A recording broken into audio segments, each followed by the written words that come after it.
स्तोत्र संहिता अध्याय 147 परमेशाचे स्तवन करा, कारण आमच्या देवाची स्तोत्रे गाणे चांगले आहे, मनोरम आहे, आणि स्तोत्रे गाणे शुभच आहे.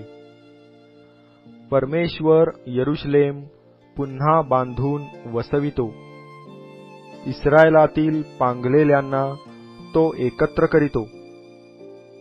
भग्नहृदयी जनांना तो बरे करीतो, तो त्यांच्या जखमांना पट्ट्या बांधितो. तो ताऱ्यांची गणती करीतो, तो त्या सर्वांना त्यांची त्यांची नावे देतो. आमचा प्रभू थोर व महासमर्थ आहे, त्याची बुद्धी अमर्याद आहे. परमेश्वर लीनांना आधार देतो, तो दुर्जनांना धुळीस मिळवितो. तुम्ही परमेश्वराचे उपकार स्मरण करून त्याची कीर्ती वर्णा. वीणेवर आमच्या देवाची स्तोत्रे गा. तो मेघांनी आकाश आच्छादितो, तो भूमीकरिता पर्जन्य तयार करीतो.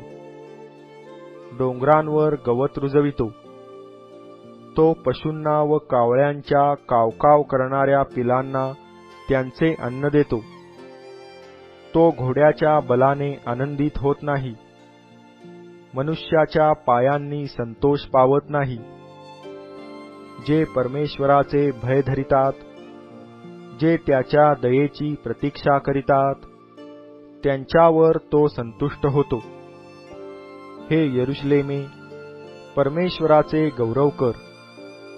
हे सियोने, तू आपल्या देवाचे स्तवन कर. कारण त्याने तुझ्या वेशींचे अडसर बळकट केले आहेत.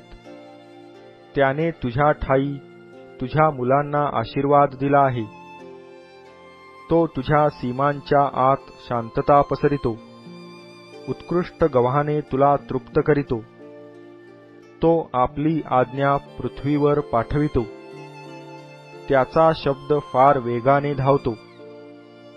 तो लोकरीसारखे हिम पाडितो, राखेसारखे दवाचे कण पसरितो. तो आपल्या बर्फाचा चुऱ्याप्रमाणे वर्षाव करीतो. त्याच्या गारठ्यापुढे कोण टिकेल? तो आपला हुकूम पाठवून ते वितळवितो. तो आपला वारा वाहवितो, तेव्हा पाणी वाहू लागते. तो याकोबाला आपले वचन, इस्रायलाला आपले नियम व निर्णय विदित करीतो. कोणत्याही राष्ट्राबरोबर त्याने असे वर्तन केले नाही, त्याचे निर्णय ती जाणत नाहीत. परमेशाचे स्तवन करा.